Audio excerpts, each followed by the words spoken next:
Welcome to the Winged Wheel Podcast, the number one source for news, analysis, and discussion on the Detroit Red Wings, the NHL, and all things hockey. Here are your hosts, Ryan Hanna, Brad Crisco, and Evan Lopsinger. We were looking at the Red Wings schedule just now, and for a second we were kind of disappointed that there were no games between now, recording right after the loss to the Hawks, and the next episode, which is on Wednesday. We're like, oh man, it's going to be tougher, planning out the content, figuring things out. But then we were like, yeah, you know what? Brad made a good point.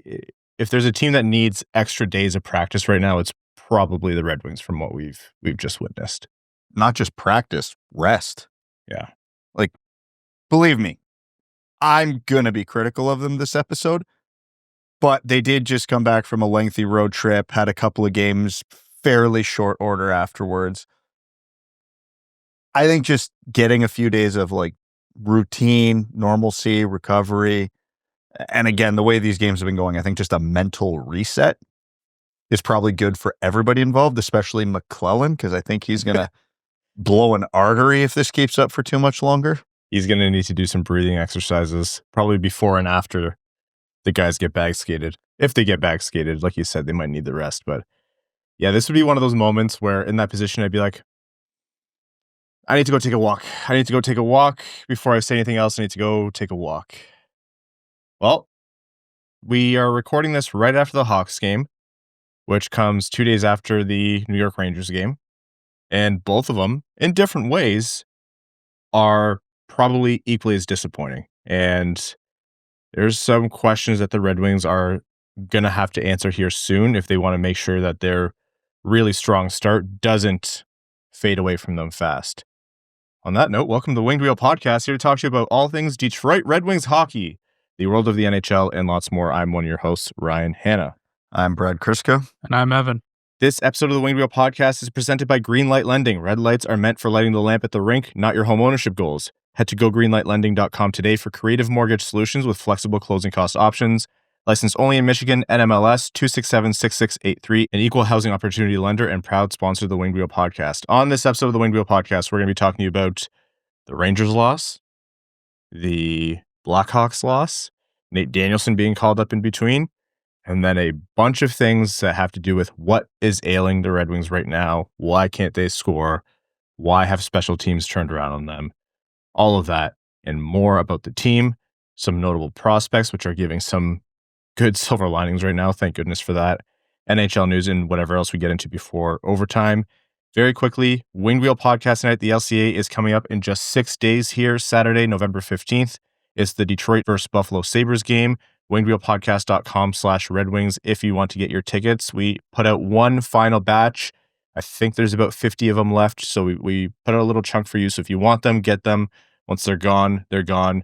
You get access not just to the Red Wings game at a discounted rate, but you also get access to the pregame live recording of the Winged Wheel Podcast at Little Caesars Arena, featuring not just us, the hosts, but Ken Daniels, lead announcer of the Detroit Red Wings, Rob Ray from the Sabres, other special guests.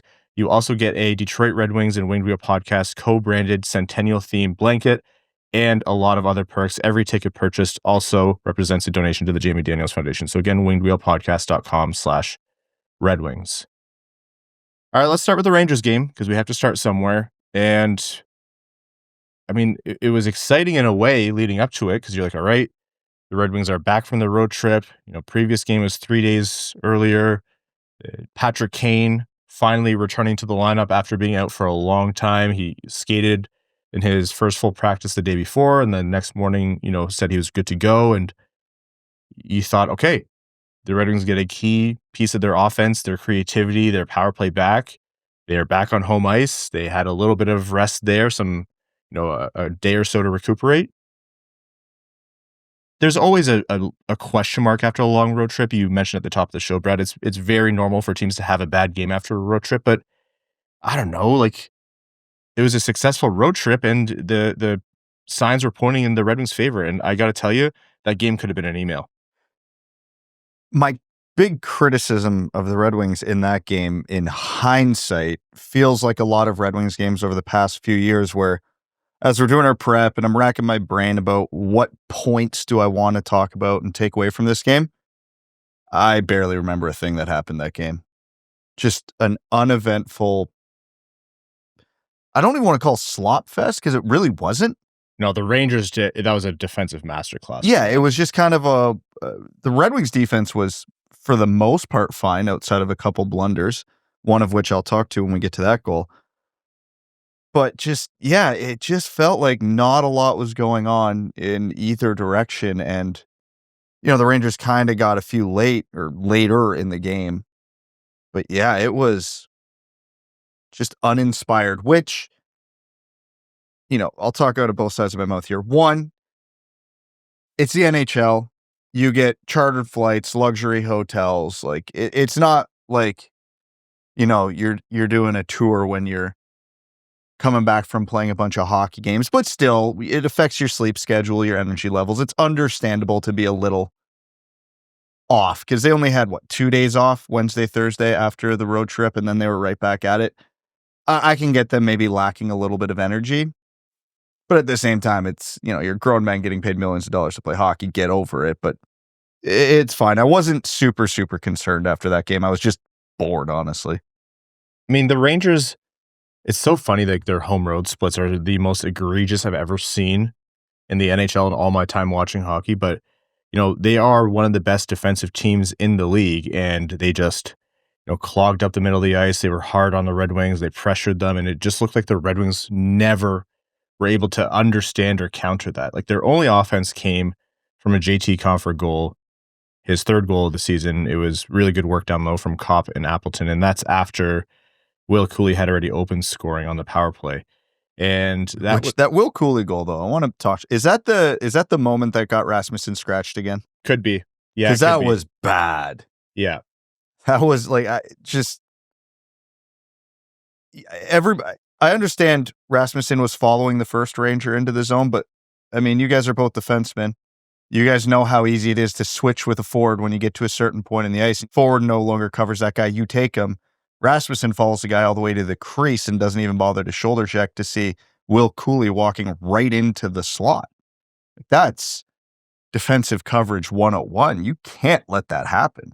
So, and you're right that it's not even the first time we've seen this from Rasmussen this year. It's like the lows are so much lower, and yeah, like you can almost pinpoint the exact moments that have left him off the lineup for the following game. My criticisms over the years of Rasmussen have always mostly come in the offensive zone. Like he doesn't have great hockey IQ, he doesn't have hands, can't really score, but he always brought. Oh, what is that? It that's Just it. that, eh? But defensively, he was a plus player. He was good on the penalty kill. He was good at utilizing his size, at least in terms of shutting things down in the D zone, and he wouldn't blow coverages. There was even another moment in that game. It didn't end up resulting in anything, thankfully, but the Rangers had the puck behind the Red Wings net, and they came out kind of like almost in a wraparound type play to a pass in the slot. Rasmussen had his back to the puck. The puck went right past his foot. He had no idea it was there. And, say what you want about the man, but Mike Babcock at least knew defensive zone coverages. And I remember a rule he always had with any of his teams was never turn your back to the puck in the O zone. You can shoulder check, you can swivel, you can pivot, you can do whatever you need to do to get to your spot, but never turn your back to the puck for that exact reason. I think Finney or somebody got a stick on it to break up what would have been a good chance, but he looks lost right now and understandably got scratched today because of it. We were going over some stats before the episode started, which I know you're going to bring up later, but it's not like he's the only problem in the bottom six. Very decidedly not. But yeah, it's those moments where it's like, you should know better, dude. You that's all you really have to bring to the table at this point. And anyhow, the Rangers got goals from Noah Laba, who it was a little bit of a homecoming game for him. Artemi Panarin, Alexis Lafreniere ends up being 4-1. Patrick Kane looked like he was going to score off a miscue, pulls a puck from a corner, has an open net, and then Jonathan Quick, who turned back the clock and was just absolutely unreal that game.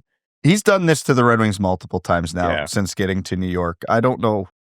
I get it. The Red Wings aren't a group of elite finishers, but they've had a habit lately of making pretty good goalies look like Vezina winners. he comes in and it should have been a hook on his stick. Maybe should Patrick Kane have finished that in front? Maybe yeah. Good play to hook the stick, but yeah, you lean on your stick a little more. That probably still ends up in the net. I think he was as shocked as anyone else that didn't go in, and that's when you knew. It's like that game was a 4-1 game, and I think New York did a great job defensively of really stifling Detroit, but it's not like they lacked chances. They had a few key opportunities. Compher almost had another one that game as well that Quick, I think, just got a bit of his glove on. And it was one of those games where it's like you could have seen Detroit winning or making it closer, even though they didn't necessarily deserve it. But through and through, New York just came in, played their defensive system and game to a T, and it never got going for the Red Wings. Their offense was MIA. Yeah, like the MO was to forecheck the Red Wings hard, keep them to the outside, and don't let them set up and establish their game. And the Rangers have talented enough players to be able to do that. I don't think we'll talk about Chicago in a sec. I don't think they do, and you could certainly see that. But that was the game plan for New York. And with the Red Wings offense seemingly drying up, like those are going to be very, very difficult games to win. And it wasn't particularly close. Like the Boo Birds were coming out. The How many times have the Red Wings been booed at home? It's got to be a record amount for a team with a winning record. It feels like it's like 30% of the games they get booed at home. Well, we're 10 years into this crap. I can't say I blame anybody at this point. No, that wasn't fun. You don't have Red Wings hockey in Detroit for that long, and then that's what you come back to. I wouldn't be happy either if I paid that much for tickets. After the game, I was like, look, get Nate Danielson in here. Like, I understand there's other factors that go into this, but this offense completely at this point is absolutely dried up. The bottom six certainly is not offering any support. I was like, get Nate Danielson in here just to change the mix a little bit. This morning, a few hours before the Blackhawks came to town to play the Red Wings at the LCA, it was announced Nate Danielson was called up, and it was Rasmussen and Berggren who were sitting in the forward group. Bernard Docker continues to sit on defense, and Nate Danielson takes one of those forward spots and comes into the lineup. Gets a third-line center role with Kasper and Appleton, which I actually really liked in terms of what's a favorable setup for him. And the Red Wings tried to mix it up. It looks like Yzerman and McLellan are like, yeah, you need to do something else in here. And Danielson's had his run in Grand Rapids to shake off the rust and get fully healthy. And we're going to talk more about what's to come for Danielson later on, but just very quickly here, it was only a matter of time, and it was the right time. Yeah. If for no other reason to send a message through that room, too many guys still are getting a free pass on this team. And, it's a tricky rope to walk for McLellan, because the Red Wings at points this year have given him a lot of reason to, call them out publicly or peel the paint off the walls. But you can only do that so much. Every time things go wrong, you can't just cure all by yelling or by screaming or any of that stuff, because it grows old fast to the players, and that's how you lose a room. So what's another way to send a message when you're not happy with the performance of a collective? Remind everybody their job is not safe. Berggren's been in and out all the time. I don't think when he gets scratched, it sends much of a message, but Rasmussen's a well-established vet on this team a long time, and he's getting scratched again after a bad performance, and they're bringing in not Austin Watson, who everybody knows what Austin Watson's deal is. They're bringing in a guy who goes, hey, guess what? If he plays well, that's one less spot available to you guys, because he's in there now, and he's going to be in there for the next 10 years. Yep. That's such a good point. Like, this isn't a temporary The team responded grounding. accordingly. Hey, listen, McLellan can only do so much. The guys on the ice have to actually, hear the message at some point. So a little bit of a spoiler in case you couldn't sense Evan's sarcasm. The Red dripping. Wings won 5-1 against the lowly Chicago Blackhawks. What's that? You sensed even more? Yeah, no, the Red Wings lost 5-1.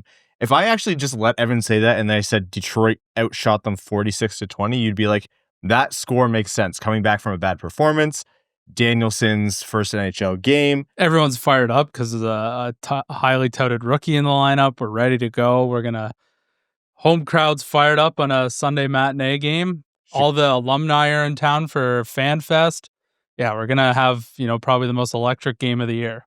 Surely, though, the Red Wings, knowing the Red Wings lost now, probably, just got tired out late in the game. Like, it probably took Chicago a while to get anything going, yeah? Well, it took them as long as it possibly could within the first minute of the game. It took 59 seconds of the first 60 for Connor Bedard to show everyone. Mind you, no one was stopping that shot. No.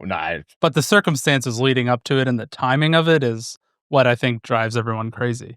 Dylan Larkin matching Connor Bedard's 9th goal of the season with his own later on was cool and good, but it would have been cooler and gooder if it wasn't him, making it up to the team, because he took a very avoidable penalty to put Detroit down early, and Chicago demonstrated to the LCA crowd that, hey, Detroit's special teams are going to suffer today. I'll tell you that much. That was one of 3 power play goals that Chicago scored right off the rip to go up 1-0. That is the type of power play goal, though, you're okay with giving up. Yeah. Bedard, nobody's stopping that. Top 5 shooter in the world at worst, and it's a shot from the perimeter. We've talked about this. The Red Wings' MO on the PK is we're going to give up shots on the perimeter because we expect our goalie to stop those unless it gets tipped. Or it's Connor Bedard shooting the puck.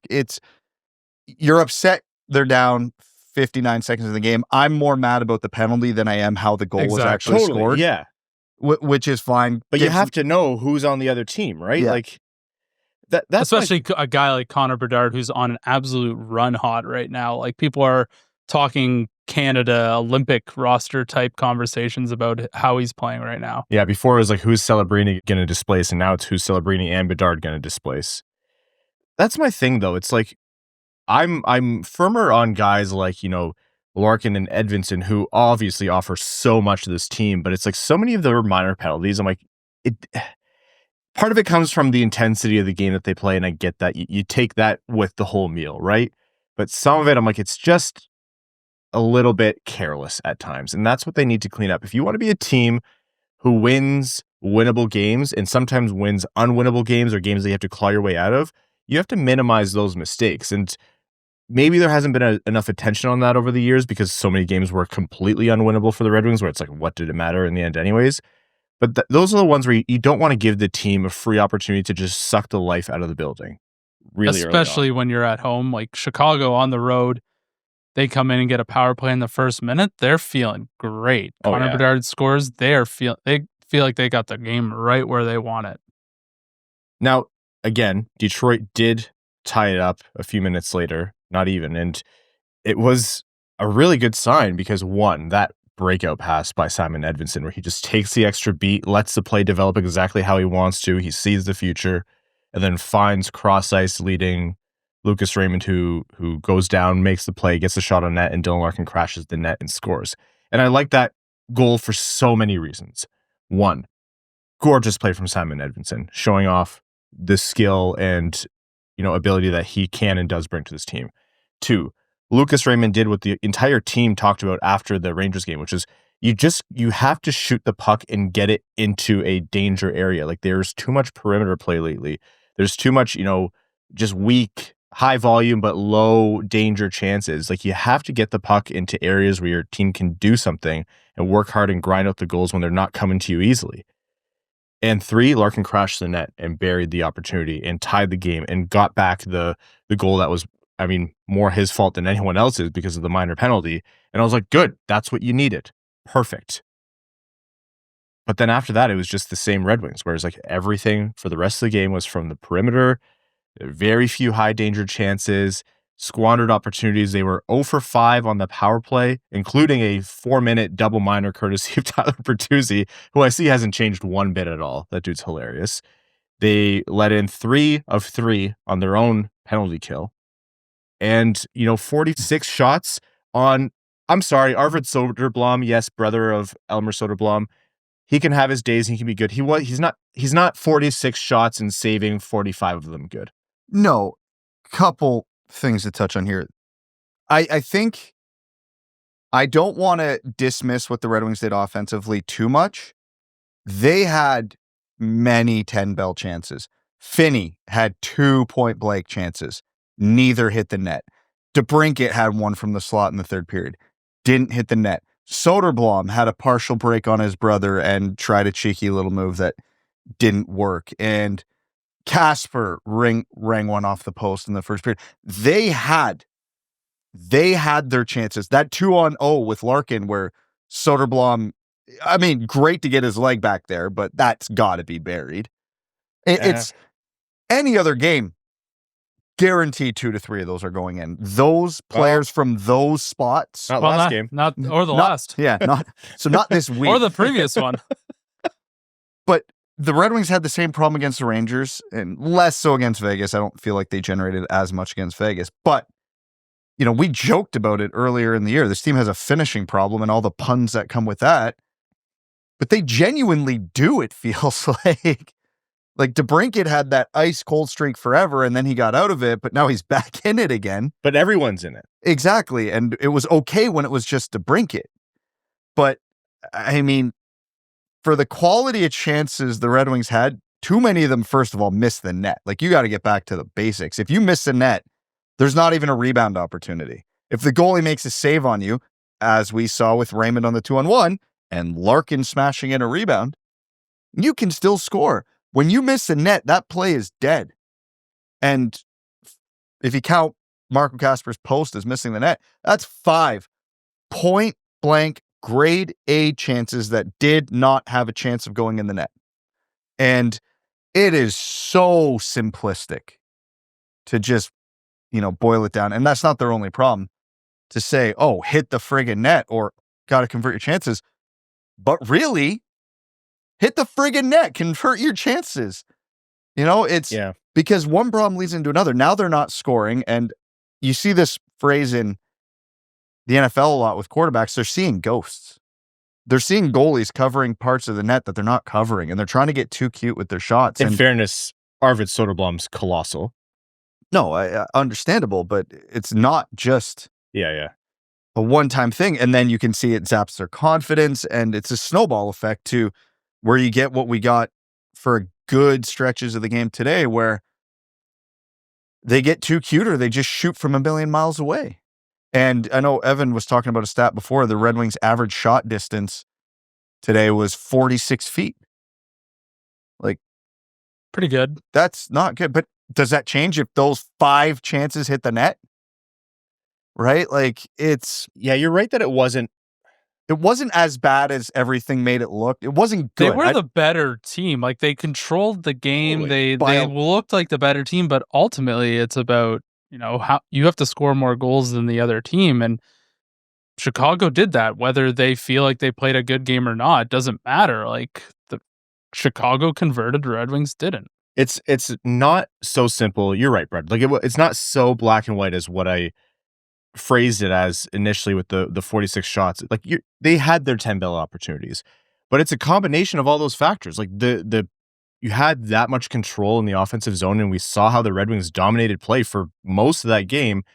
But if you're not able to convert that into whatever kind of opportunity that you need, like if your shots from the perimeter just aren't going in, you need to start getting to the dirty areas. Go into where, you're scrumming with Bertuzzi every time. Yeah, sure, great. But then go in there and score the way that Larkin scored. And, if their snipers like DeBrincat aren't finishing, or Raymond, and, Finney's not converting, or Kasper's post shots aren't going in, like, you just need to, it felt like they were just settling in and waiting for the volume to take over when the big opportunities weren't there. And they were big saves by Soderblom. Absolutely. He had himself a phenomenal game.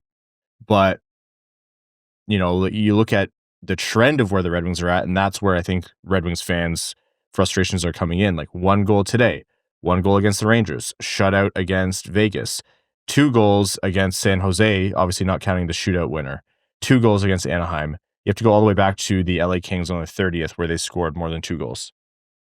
I think the other thing is, I'm sure we're going to talk about special teams in a moment, but there's a issue of execution right now, especially on the power play.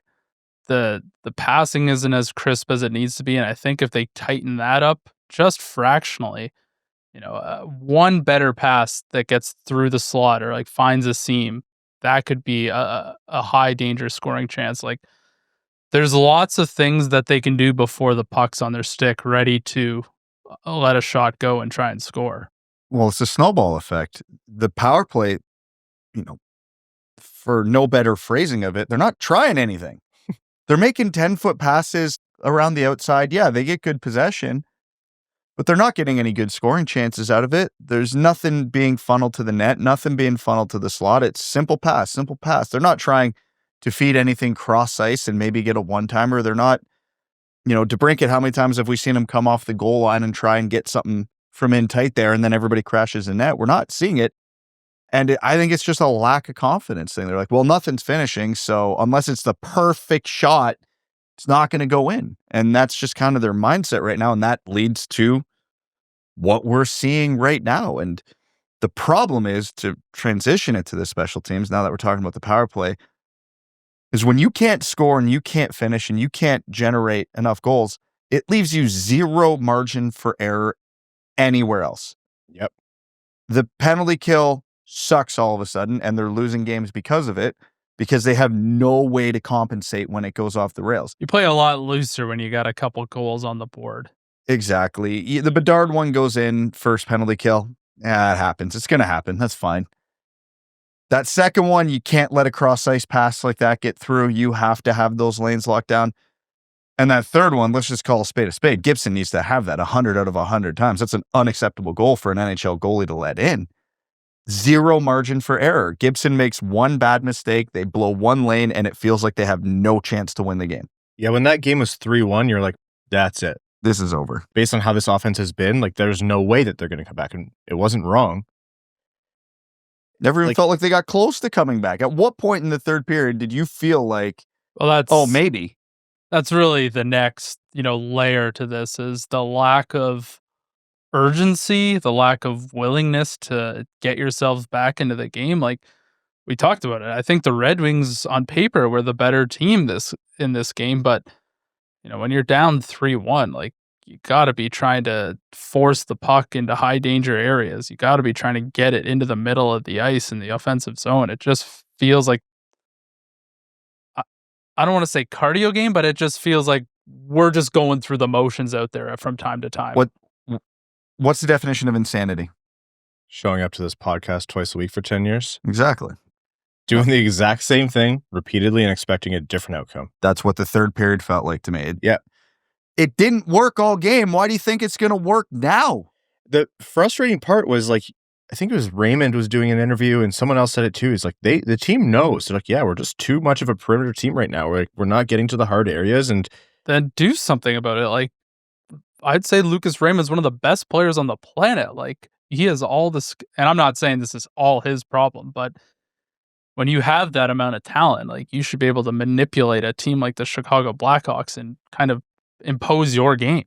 Now, part of this too is like, these conversations, just to step out of it for a second, these conversations are the reality of a team that is a fringy wild card team. Like, you can play really good, and then all of a sudden something gets shut down, and then your team's deficiencies, which you have because you're a fringy wildcard team in general until you prove otherwise, and not, a Stanley Cup contender like Colorado beating up on the lowly Edmonton Oilers 9-1.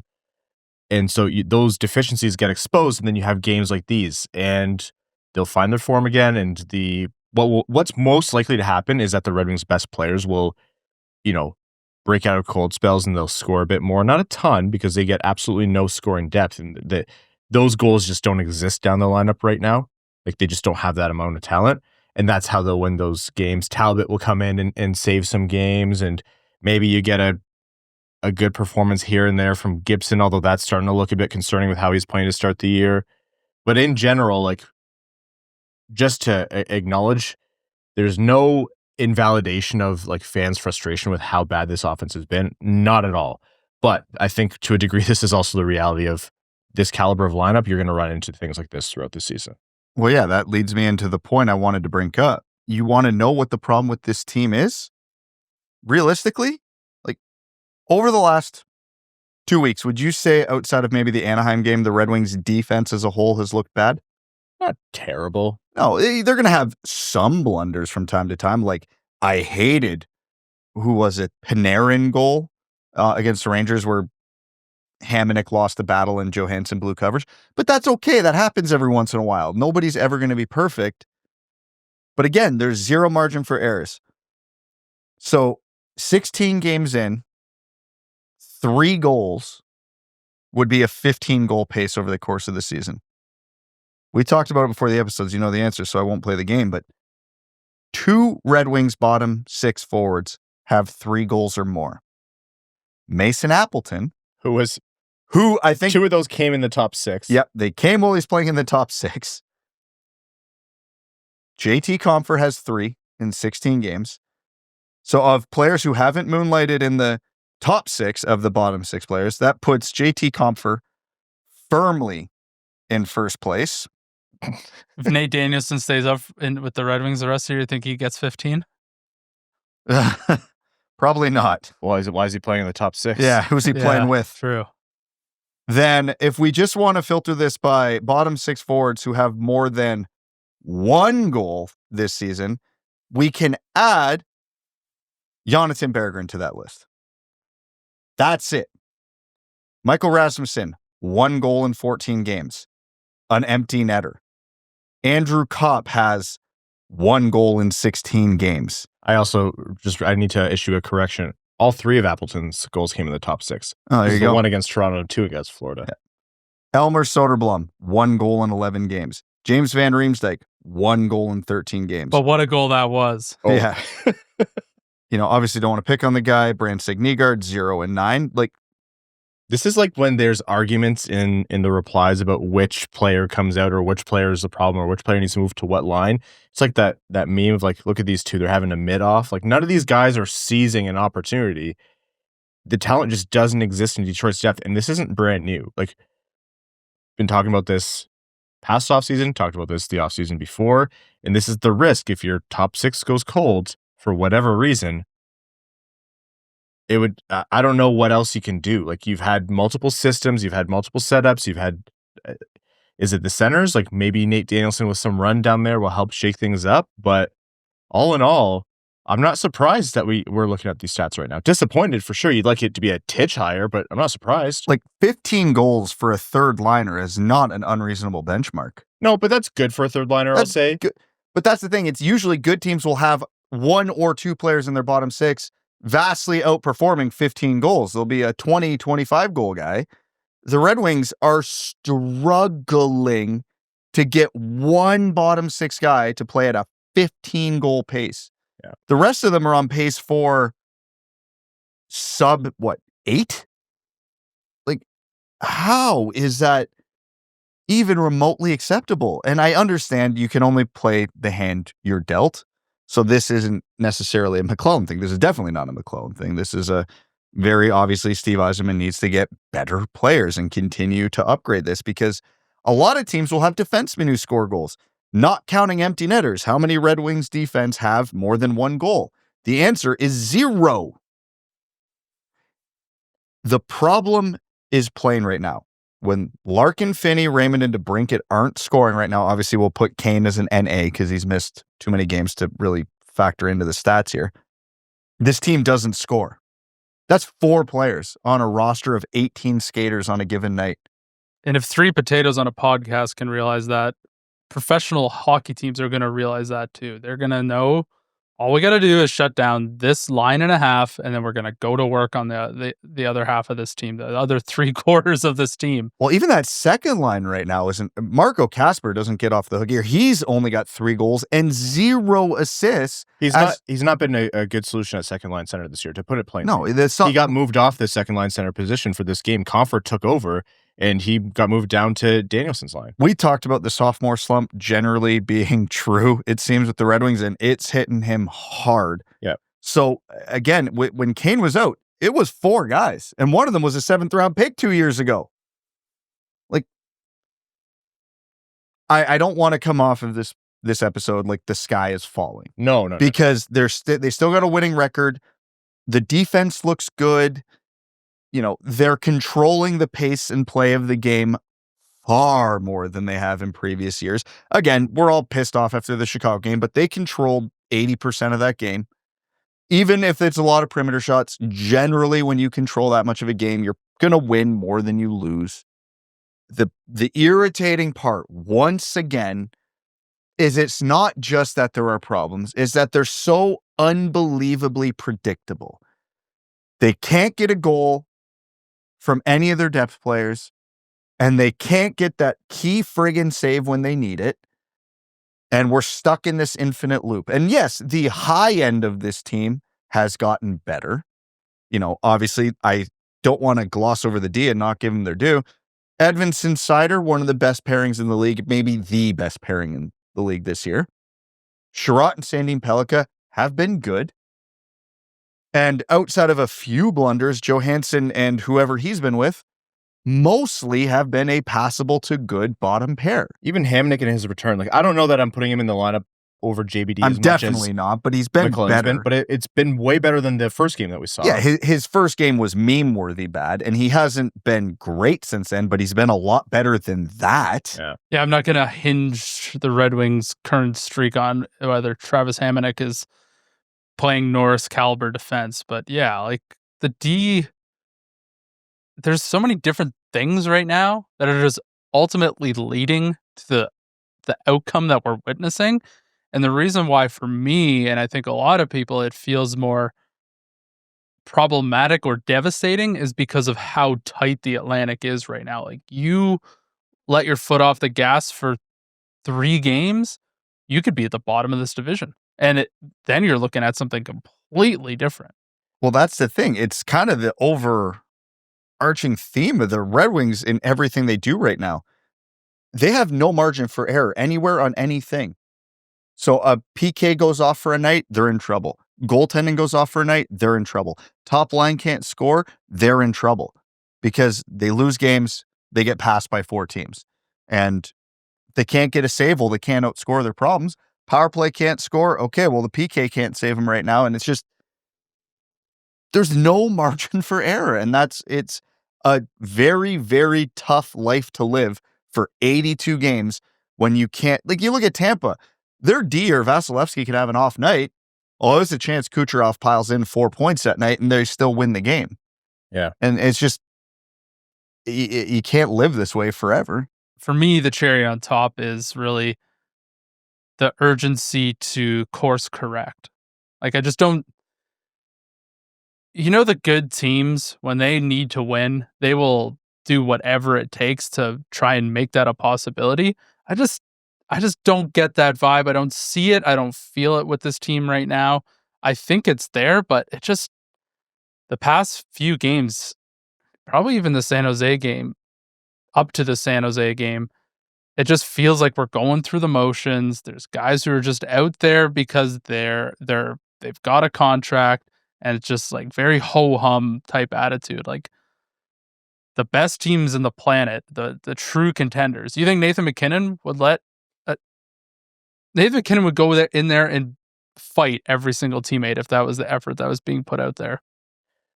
The funny thing is, it's okay, if the Red Wings were playing, Skinner the past couple of games rather than Prime Quick and then Soderblom maybe having one of the best games of his career. Yeah, sure, a few more of those goals would have gone in and you might have a point or two out of these past 2 games, if not more. But at the same time, you look at the Red Wings earlier on and they got points that they took off other teams as well that they maybe shouldn't have. So you can't, these kinds of slumps are going to happen, and this would be a different tone episode if they got a bounce or the posting in rather than posting out one time here or there the past couple of nights.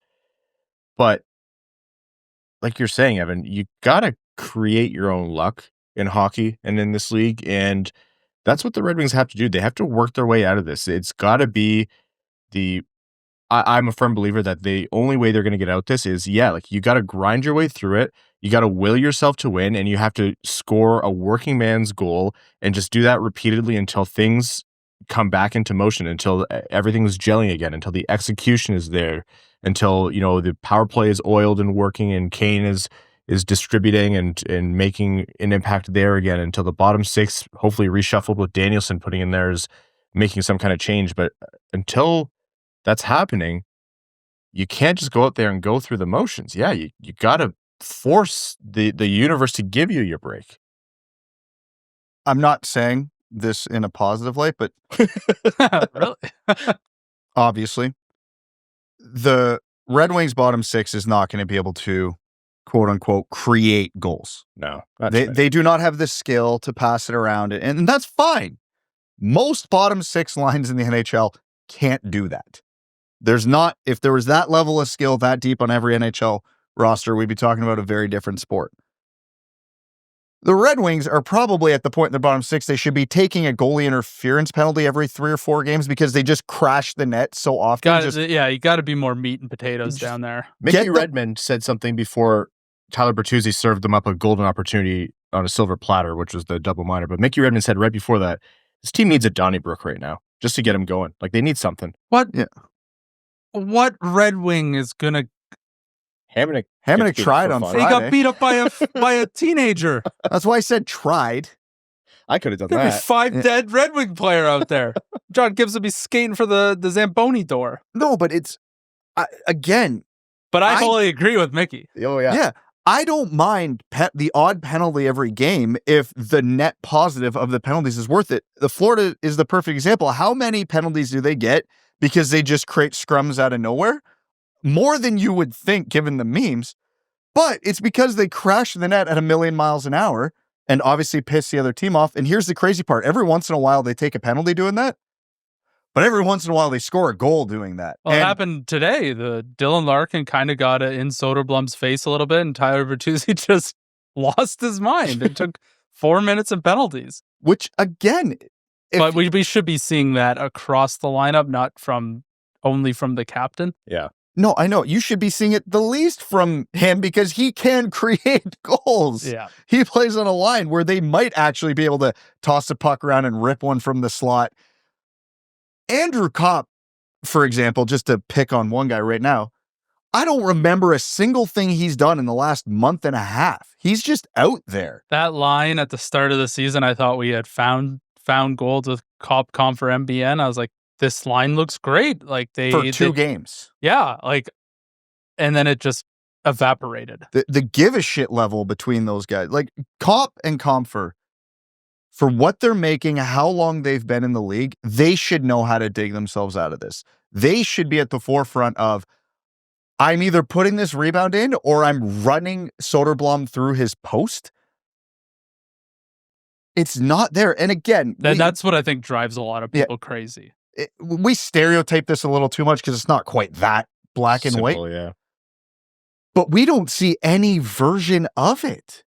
Okay. And I don't know how much longer and how many more games and how many more weeks we can belabor this point. Just for the love of God, somebody hit something. I don't care if it's the goalie at this point. We do need to take a quick break to hear from the sponsors of the Wing Wheel podcast. More after this.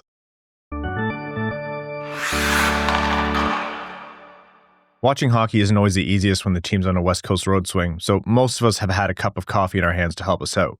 Let's make sure it's a good one. We've been on Coffee Cult for a while now, and right now their holiday blend is what's in our mugs.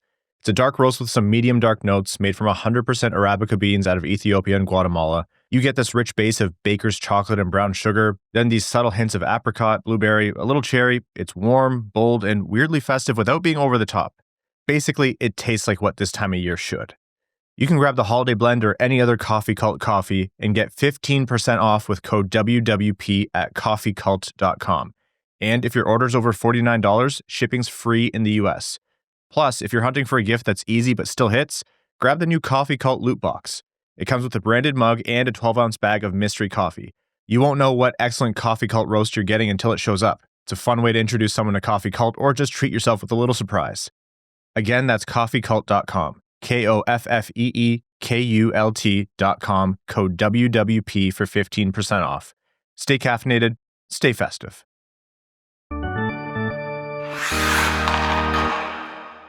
Welcome back. Everyone doing okay? No. Hey, Nate Danielson looked fine. Yeah. I didn't notice him, and that's a complaint and a compliment. He had one really nice seam pass over to Finney that got broken up. There was some good vision there. I'm not going to pin too much on Nate Danielson when, the call-up announced today, and I'm sure it was a whirlwind weekend for him. Like, how much time did he actually have to get prepped for this? Like, he had to hustle to get into the Red Wings lineup, and so the evaluation will come more, in the coming days. We'll get to Danielson in a moment here. I just want to get to, one or two other specific points.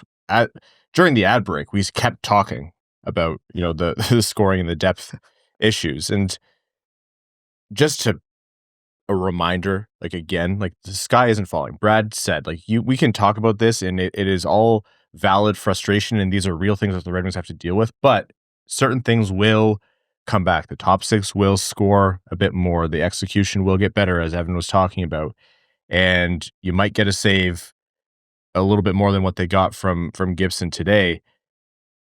We'll talk about the goalies in a second, but first the special teams. The power play looks hapless right now, and the penalty kill looks rough, especially today. 3 goals against on 3 opportunities. Any long-term concerns with the special teams on either end, or is this just kind of a hot and cold streak for you? The power play just looks like they have no confidence right now. Like I said, sometimes you just need to try some shit, and they're not trying anything. They are just passing it around the outside, hoping something will open up is what it looks like. And the few times they do try to open it up, you can see their rhythm, their timing's off. I'm not concerned about that. This looks like textbook cold streak. I have faith they're going to snap it out. Even the penalty kill today, I'm not that upset. Again, we talked about it, but to reiterate the 3, Bedard shot from distance. Fine. You can't close off every area on the ice on a penalty kill. So if all you're giving up is shots from distance, fine. Every once in a while, one of those is going to go in because the guy's got a wicked shot or it deflects in. So be it. The second one I didn't like because you can't let that lane open up cross ice. Yeah, to Teravainen. Whatever. That's one bad one. And that third one, if we're talking about the penalty kill specifically, can't blame them. That's on Gibson. That's a puck that needs to be stopped 100 out of 100 times. If all the power play is trying to do is stuff one short side from the goal line, you're not that worried. It should never go in. So it's not a good day, but I think on paper it looks worse than it actually was because there's really only one of the 3 that I genuinely hated from a penalty kill standpoint. Well, then let's use that to transition into maybe the final point here on what's going wrong for the Red Wings, which is they only got beat 1-0 against Vegas. So it's not like the goalie's losing them the game every single game, but there have been a few games now, and people I think are rightly looking at Gibson more than Talbot of, okay, sure, that game wasn't going our way, but it could have been 2-1 with 5 minutes to play rather than 4-1 or 5-1 or whatever it is. And it doesn't look like they're getting a lot of exceptional performances from Gibson, to put it lightly. There are some warning bells there, even if they're faint. Yeah, when you're hoping you get a big save from Gibson right now, it's not coming. And it feels like there's a couple softies that go in, maybe one every game, maybe one every other game kind of thing. He just hasn't looked as sharp as I thought he would coming over from Anaheim.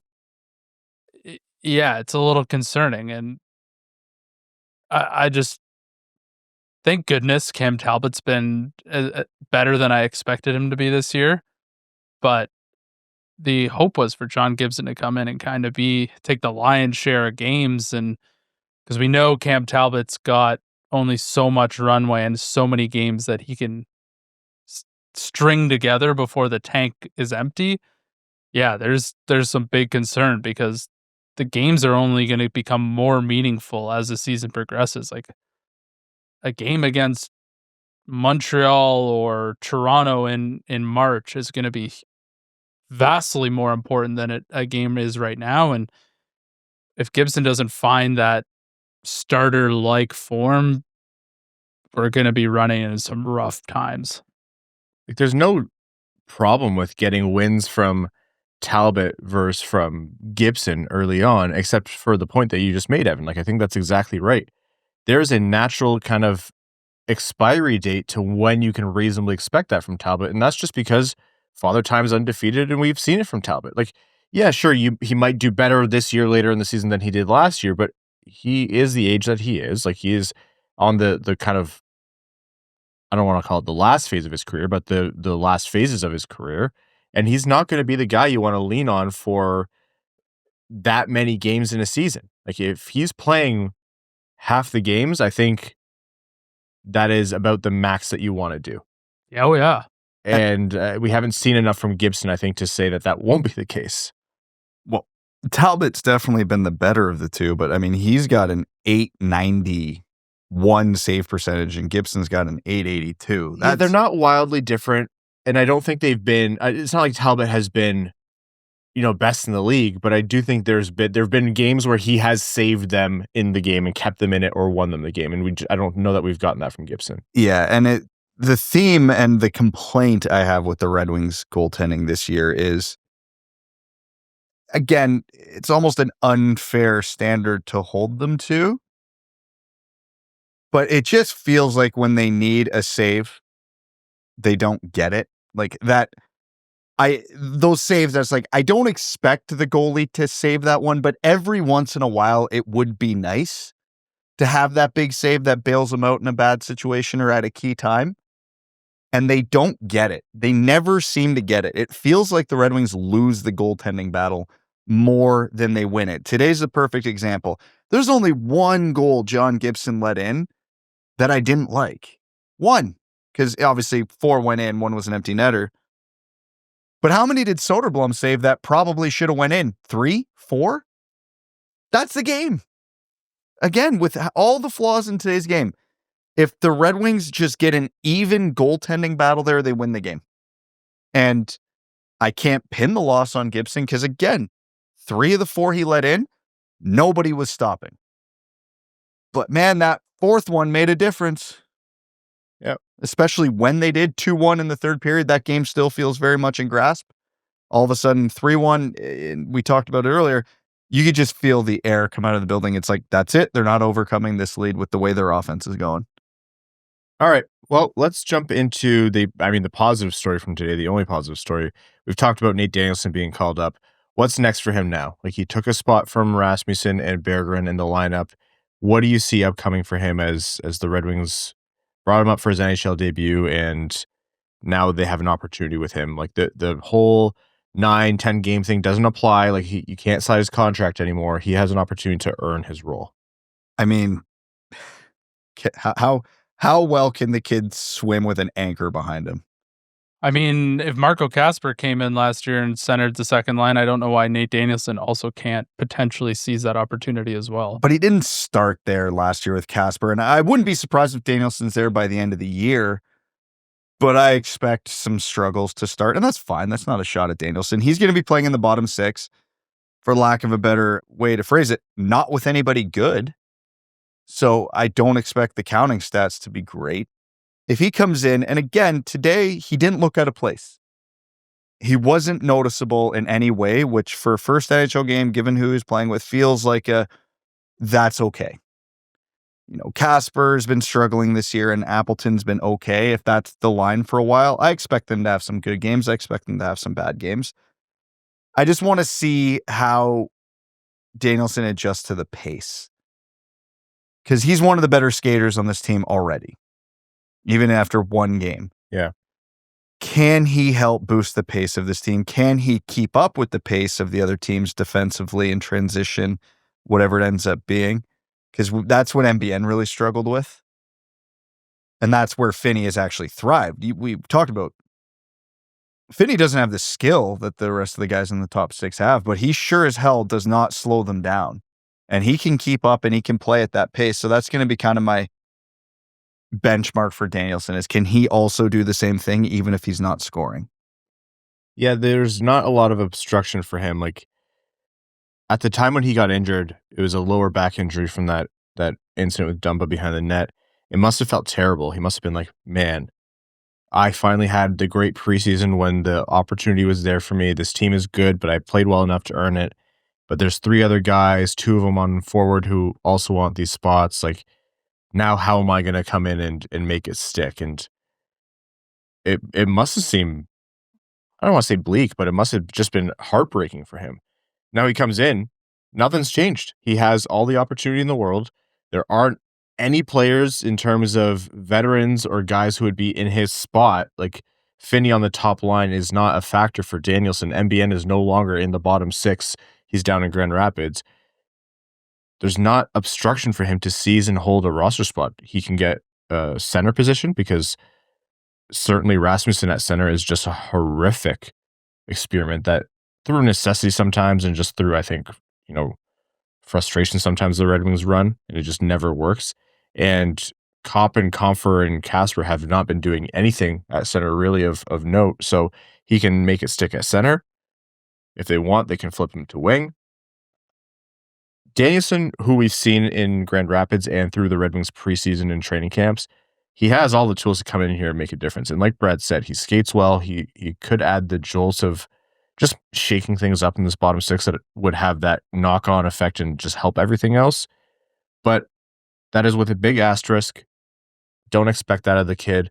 He's not the style to come in and just light it up and solve their scoring problems and change the needle for the Red Wings in a big, appreciable way. Like you have to just assign him his own scope and understand that the pace of this might be a slower burn. Anything else would be a cherry on top. You look at the center depth on this team. There's one centerman I don't think he could be better than at this season. Like he very well could outplay Compher for that second line center role. He could very well outplay Marco Kasper for that second line center role. There's so many different ways that Nate Danielson can stick in this lineup and find some success. I think it's really all up to him and trying to find some chemistry with somebody on this team, whether it's, him and Marco Kasper find some chemistry again. I don't think you take Finney off the top line, but, maybe there's a youth movement line you could put together. Like, I just think there's lots of different ways that they can slot Nate Danielson into the lineup where he could have an easier time. To be too optimistic for a second, let's imagine Nate Danielson comes in and really solidifies himself in the bottom six center role.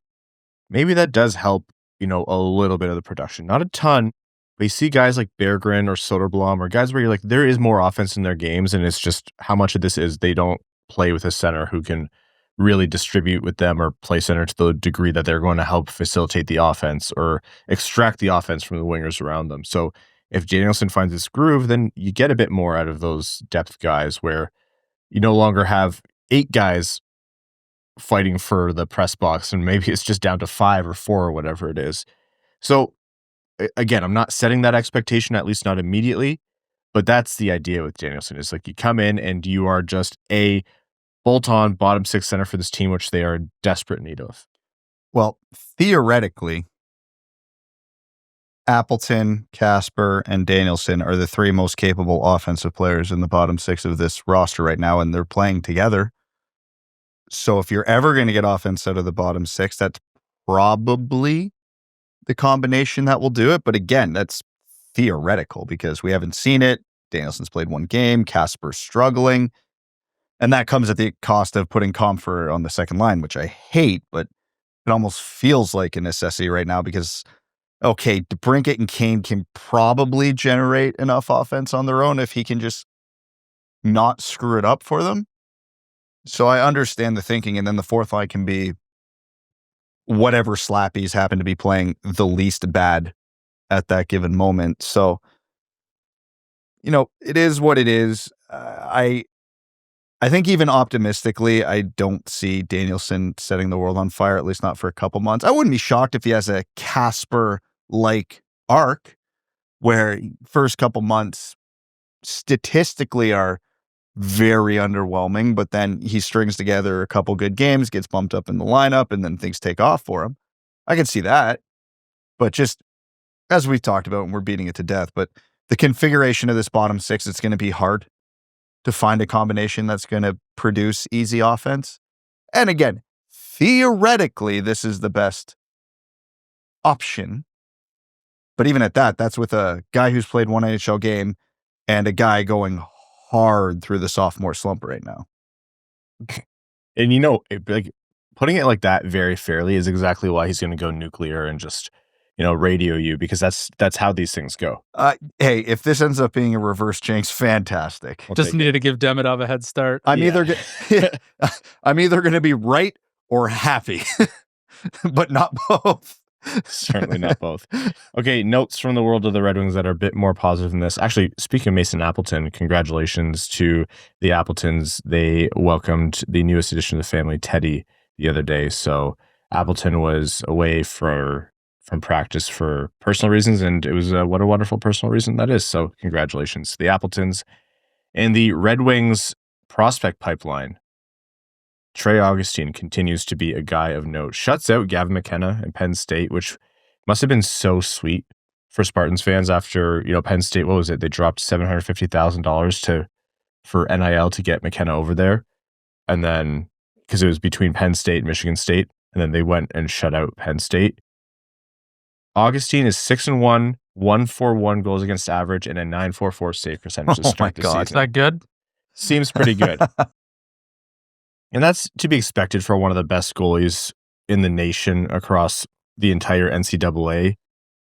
Returning when a lot of people, including us, thought he could have gone pro. But you still love to see it. And that the goaltending pipeline is still looking strong for the Red Wings.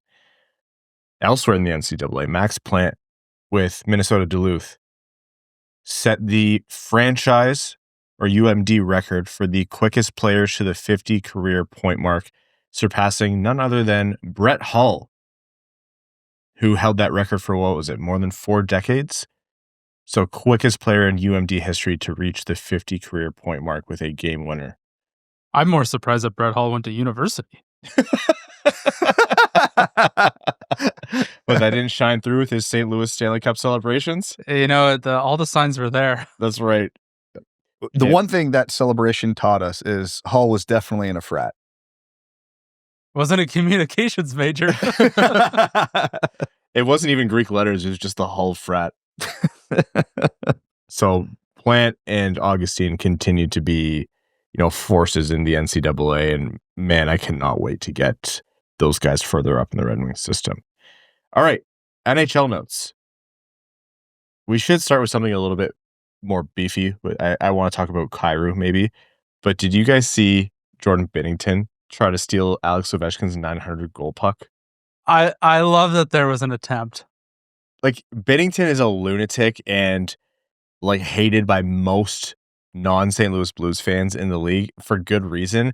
And that was such a little rat move to do, but I don't know why. I just found it hilarious. I thought it was so funny. It's funny to watch, and I got a good laugh out of it. But when you break it down, he's being a piss baby. Yes. That's what it was. No way he would have been able to keep the puck. No, he wasn't. He didn't give a shit about keeping the puck. He was mad. Is this like the Chris Pronger where he wouldn't give the playoff exactly pucks back what it just was? Because he's just a jackass? Understandably, he's mad. The Blues are a dumpster fire this year. So he has very justifiable reasons to kind of be on a hair trigger right now.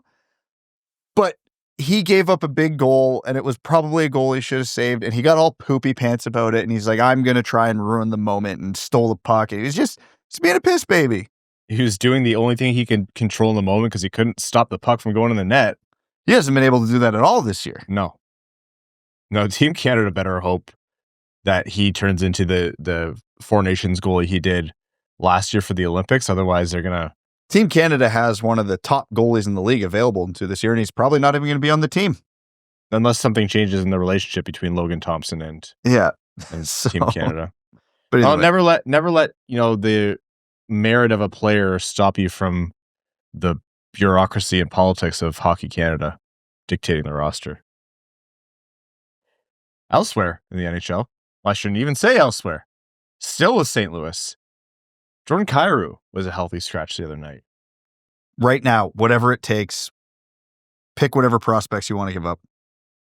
Now, they're adamant. There's been reporting that it's not because of a trade, whatever, but yeah, a guy of Kyrou's caliber getting healthy scratch, and it was pointed out by, I think Elliot Friedman pointed out that in the past when there's been a send a message healthy scratch, it seems to always be Kyrou, and Kyrou was the guy who, butt heads with coaching in the past, and Craig Berube, very familiar with with that, and like he's not even halfway through a big contract, $8.125 million, 27 years old. If St. Louis has to do any kind of reset here, does Kyrou go? Is this a pipe dream? Is this an opportunity? And Detroit has a history of dealing with St. Louis. I look at this, I'm like, could this be the unlikely offensive injection for some team around the league? 5-ish years left on his contract. 8-point-something million a year in the new rising cap. There's a no trade. There's like at least there's trade protection in there. His underlying numbers defensively are solid. Numbers you wouldn't expect to lead to healthy scratches, and we know what he can do offensively. If I'm the Red Wings, I'm willing to overpay comfortably on this one. Again, it's 5 years of a proven top 6 scorer. I mean, with Kasper falling off the way he has this year, like, man, they need to start solving some problems. And I am absolutely not on board with any kind of rental. But if you want to sell a bit of the farm to get a guy who can play in your top 6 and produce for 5 years, yes, please God, yes. Right now, front of the line, whatever it takes. Perennial 70-point guy. He puts the puck in the net, multiple 30-goal seasons. And you never really see these guys leave their teams. And again, it's not a guarantee that he's going to leave St. Louis. I don't know that it would be smart for St. Louis to do it unless they had a full committed vision to how they would plan to rebuild and who to keep and who to let go. But 27 years old and would have a ton of value. And like you said, Brad, the Red Wings have a ton of assets. Like they have a deep farm system of prospects who would be considered grade A by most teams. And they have multiple of those guys. Not all those guys can make the team. And you have picks and you have, roster players. It's the kind of thing that you never make the expectation that your favorite team's GM is going to trade for one specific player because there's 30 other GMs who are probably trying to do the same thing. But this one would check a lot of boxes for Yzerman and the Red Wings. There's a lot of things here. And again, preface this by saying it's still way more likely to not happen than it is to actually come to fruition. But the Red Wings and Blues have dealt with each other a lot. They have a friendly relationship. They like dealing with each other, Yzerman and Armstrong especially. Some of this might end up being player driven because to the point you made, for some reason, it's always Kyrou with them. And at what point is he going to get sick of that and just be like, I'm done, get me out of here? And the Blues, again, this is more philosophical and how they feel is the only thing that matters and how I feel doesn't. But they have no long-term contender projection with how they are constructed and what their farm system looks like right now. Not saying that always means full rebuild, but it's a team that could tinker. It's a team that could stand to get some futures. And again, if the Blues have any interest in futures, I don't know if there's a team in the league right now who has the assets to outbid the Red Wings. And we've talked about it at length. The Red Wings have so many prospects that look like good bets to be NHLers, and they don't have enough spots for them. This is how you can use some of them. Yeah. Right now, if the Blues call you up and go, we want your first round pick and, your 4th best prospect, you're stupid if you say no. You know what I mean? Is that probably an overpay for a 70-point score? Yeah, because one of those assets might turn into a 70-point score. But the Red Wings, that's an underpay. I think it's. I don't think there's a world where they do that. You don't think St. Louis would do that? Well, which prospect? Pick a prospect. Who's their 4th best? Do you do a first and Max Plante? Yeah, I do that. Yeah, I do that too. I do that without even thinking. I don't so then you probably got to add. Yeah, I think St. Louis would want more, and they would ask for way more. They're probably going to start unreasonably with like a Jack Eichel kind of thing. Yeah, but it would have to come down from there. But yeah, your point stands though. The Red Wings need the certainty, and the Red Wings, again, 8-point whatever Kyrou makes, they don't have to do any gymnastics to make that work. Yeah, we'll take the full hit, no problem. And it doesn't even affect, with the cap increases, it doesn't even affect Edvinsson or Kasper because they got enough contracts coming off the books. There's no money issues on this deal. There's no asset issues on this deal. It's just, does St. Louis want to do it? And is anybody going to really outbid the Red Wings? And would Kyrou approve the trade to whatever team, depending on the. He might be getting to that situation of just get me out of here if this keeps happening to him. All right, and last note here, some conversation that's going to be coming up in the weeks and months ahead. There's discussions on what changes are going to happen in terms of a player's development path to the NHL. I think there's a discussion on what the USHL's role and everything is going to be. Talks and rumors of potentially they join the CHL, which would be interesting because they seem like the hardest done by the new agreements where players can join the NCAA, and you're going to see a lot of CHL players head towards the NCAA, et cetera, and so things are shuffling around. And another thing, this was Elliot Friedman brought it up on Headlines, mentioned that NHL GMs are discussing the possibility to send one 19-year-old to the AHL as soon as next season. GMs want to know if there's an opportunity or flexibility to do more than one 19-year-old. Let's say you have multiple first-round picks who have, the need to go to the AHL. They're first-round picks and they're 19 years old and they can play the physical game at the AHL and it's better for their development. The reason I bring this up is, one, it changes, the development path. Like if you're a first-round pick and 19 years old, you no longer have to just pick between whether you're overseas or the CHL and the NHL, but you now can play pro hockey in North America at a tier right below the NHL. And we're all thinking about Michael Rasmussen and how much the current rules hurt his development long term. So this would have been a great option for him, especially. This would have been made for Michael Rasmussen. Yeah, I think it's long overdue. Rasmussen is the one we always talk about. There's tons of example around the NHL on this one, and Zane Parekh in Calgary right now is probably the poster child for it this year. You can see him getting exposed a lot in the NHL. His skill level's way too good for junior. He would be primed to go have a big year in the AHL, but he can't. Yeah. And now he's struggling because of it, and who knows what that's going to do to his development. So, I don't know. I think it's way overdue. I like the idea of the USHL combining with the CHL. Hell, didn't Muskegon try it last year? And a couple teams tried it, and they got blocked. Hockey USA vetoed everything. Yeah, so it would make a lot of sense. I don't know how the logistics would work, but it's understandable that it sucks right now, because when the new NCAA rules, eligibility rules, were announced, everybody kind of like, wow, trickle-down effect from this is going to be huge. And it's all pretty much worked out like a lot of people predicted. A lot of the top CHL players are heading to the NCAA, but now the younger players aren't going to the USHL. They're going to the CHL, so the CHL is getting younger and more skilled because of it. And yeah, the bottom of the totem pole usually gets hit the hardest, and that's USHL right now, so something's got to be done. All right. We're going to take another quick break, and when we're back, the final segment on this episode of the Wing Wheel Podcast, back after this. Are you planning your next large group trip to the Canadian Rockies or want to find somewhere to go with your family or friends? 223 Otter Street in Banff, Alberta is a historic 10-bedroom home that sleeps up to 23 people. Winged Wheel Podcast listeners can comment in the booking notes on Airbnb or Vrbo to save 10% off before June 2026. Check out the listings on Airbnb or Vrbo in the links in the description to find out more about this incredible vacation property. We're going to overtime.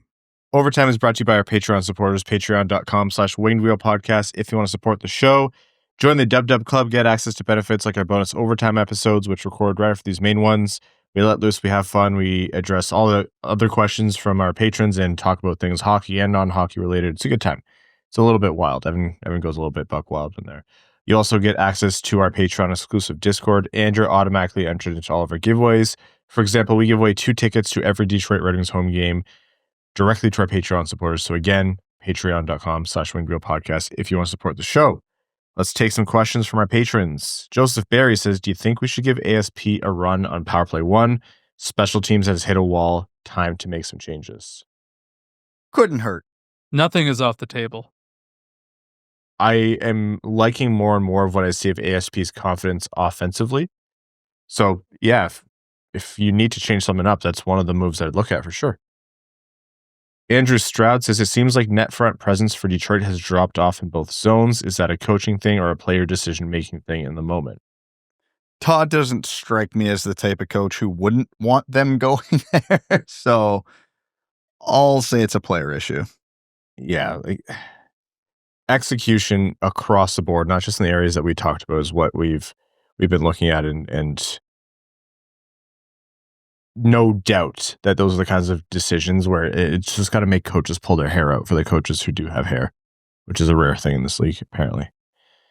Mr. Kuzi says, why is this team such garbage for any matinee game? Is there a fix? Need Monster as a sponsor or something? Too many dads on the team. They don't get their mid-afternoon nap to make up for all the lack of sleep they got overnight. I fully agree with that. How much are you surviving on mid-afternoon naps right now? I will say, if it's not a nap, it's another cup of coffee. Oh, so you're up to like what, 2 a day now? 2 a day. If I settle down, man, you're gonna hurt yourself. 2 is my minimum. Like 2. Sorry, 2 is also my like. I stop myself at 2 coffees because otherwise I would just drink it nonstop, and I know that's not good for me. But I can feel it in my body if I haven't had 2 coffees by 9 a.m. I can certainly feel when I haven't had any coffee. Yeah. Evans RBF says, what's the panic level after losing to the Rangers and the Blackhawks? There's a few questions like that of, how much are you panicking? Is it time to sound the alarms?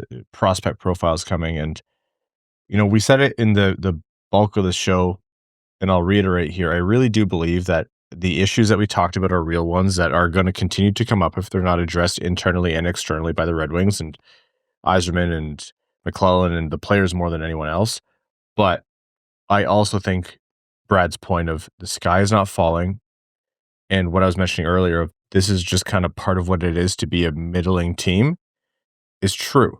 And I don't know that I'm hammering the big red stop button on this season yet. Like, this is still the same team that did all the things that we did before, and those were ways that you can win hockey games that you can expect again. It's not like, you had JT Compher on a 40-goal pace from the bottom 6, and that's why you're winning games. It was repeatable, executable, planned plays and decision-making and roster design that was winning the Red Wings the bulk of their games of their 9 wins so far. And they can and probably will get back to that. So, yeah. I feel like Larkin and Raymond and DeBrincat and Kane are going to start scoring more.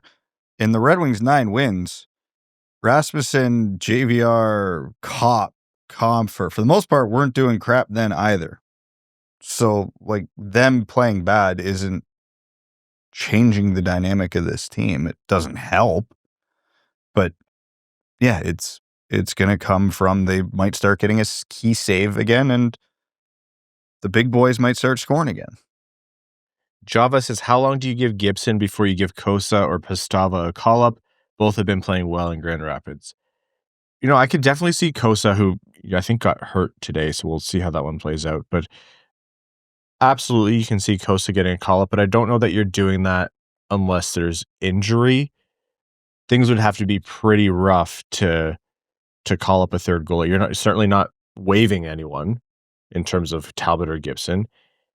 Gibson could be having a less than ideal start to the season, but this is all within the confines of it's not been catastrophic. It's just not been great so far. So we're far from that, I think. I think by mid-December, if both goalies are operating around an 890 or lower, I think Kosa could be the Danielson in that situation of the time for a wake-up call. Here he comes. Let's see how he does.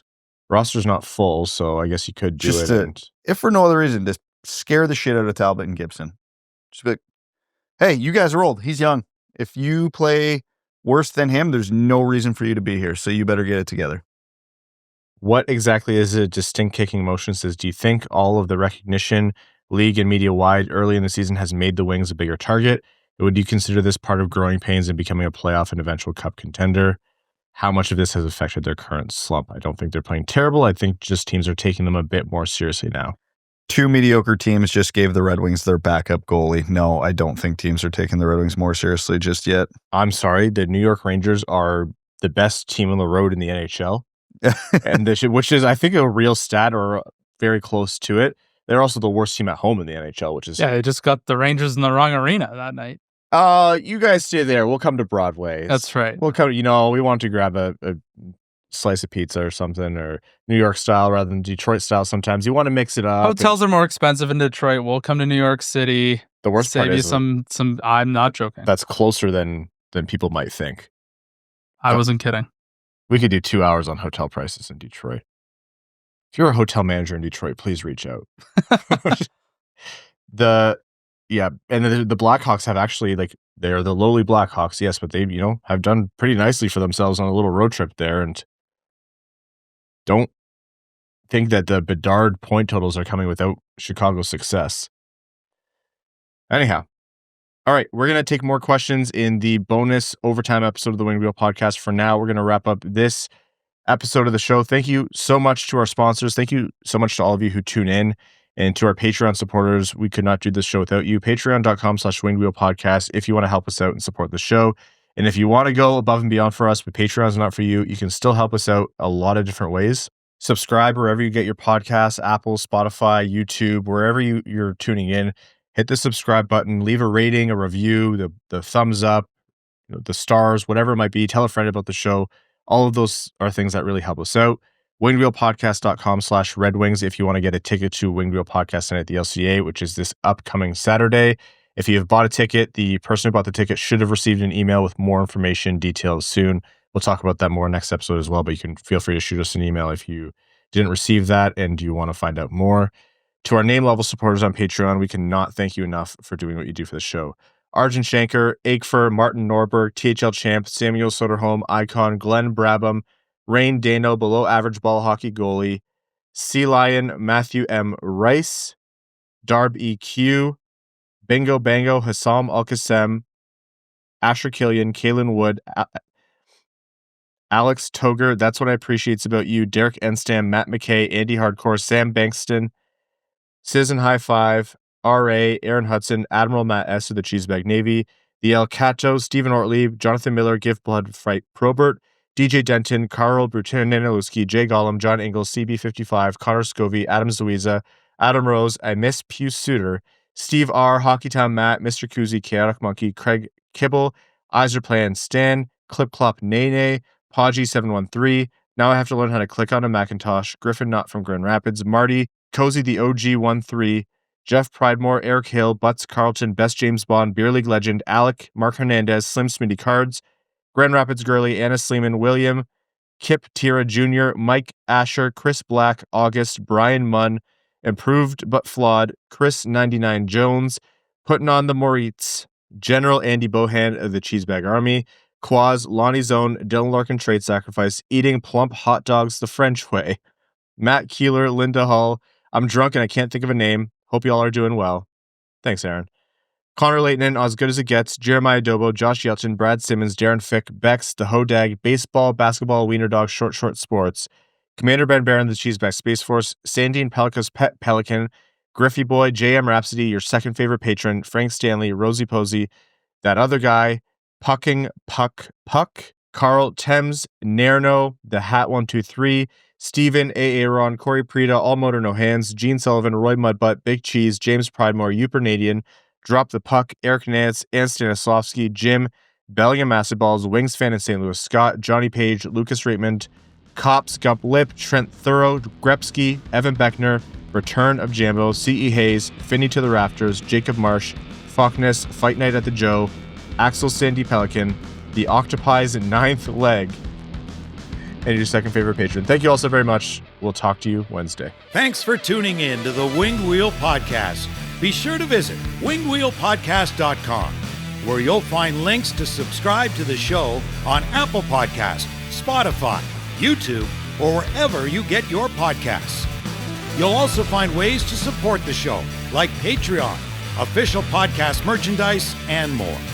And don't forget to follow us on X at Winged Wheel Pod, at Ryan Hanna, WWP, at Brad Crisco, and at Hockeytown Evan, as well as Winged Wheel Podcast on Instagram.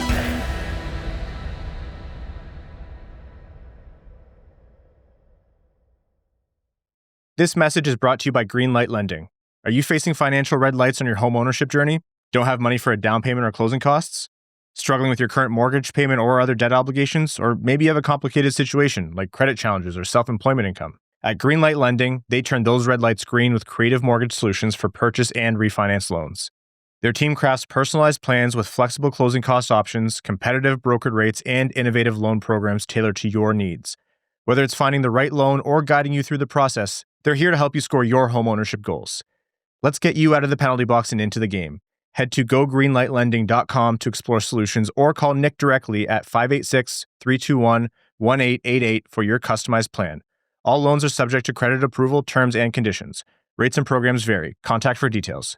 Greenlight Lending, lighting the way to your financial future. NMLS 2676683, an equal housing opportunity lender, proud sponsor of the Winged Wheel podcast.